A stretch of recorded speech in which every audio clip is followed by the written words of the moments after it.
మాజీ మంత్రి నల్లపురెడ్డి ప్రసన్నకుమార్ రెడ్డికి హైకోర్టు బెయిల్ మంజూరు చేసింది.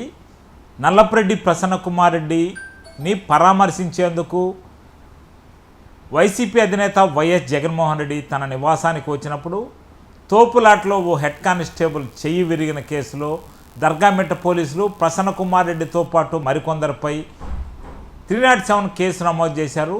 హెడ్ కానిస్టేబుల్పై హత్యాయత్నానికి పాల్పడ్డారని, అందుచేతే ఆయనకి చెయ్యి విరిగినట్టు పోలీసులు కేసు నమోదు చేశారు.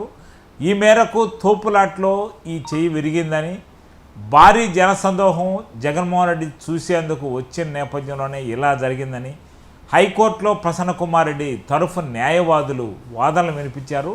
ఈ నేపథ్యంలో ఆయనకు యాంటిసిపేటరీ బెయిల్ మంజూరు చేస్తూ హైకోర్టు ఆదేశాలు ఇచ్చింది.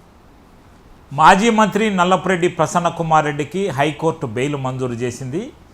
నల్లపురెడ్డి ప్రసన్నకుమార్ రెడ్డిని పరామర్శించేందుకు వైసీపీ అధినేత వైఎస్ జగన్మోహన్ రెడ్డి తన నివాసానికి వచ్చినప్పుడు తోపులాట్లో ఓ హెడ్ కానిస్టేబుల్ చెయ్యి విరిగిన కేసులో దర్గామిట్ట పోలీసులు ప్రసన్నకుమార్ రెడ్డితో పాటు మరికొందరిపై 307 కేసు నమోదు చేశారు. హెడ్ కానిస్టేబుల్పై హత్యాయత్నానికి పాల్పడ్డారని, అందుచేతే ఆయనకి చెయ్యి విరిగినట్టు పోలీసులు కేసు నమోదు చేశారు. ఈ మేరకు తోపులాట్లో ఈ చెయ్యి విరిగిందని, భారీ జనసందోహం జగన్మోహన్ రెడ్డి చూసేందుకు వచ్చిన నేపథ్యంలోనే ఇలా జరిగిందని హైకోర్టులో ప్రసన్నకుమార్ రెడ్డి తరఫు న్యాయవాదులు వాదనలు వినిపించారు. ఈ నేపథ్యంలో ఆయనకు యాంటిసిపేటరీ బెయిల్ మంజూరు చేస్తూ హైకోర్టు ఆదేశాలు ఇచ్చింది.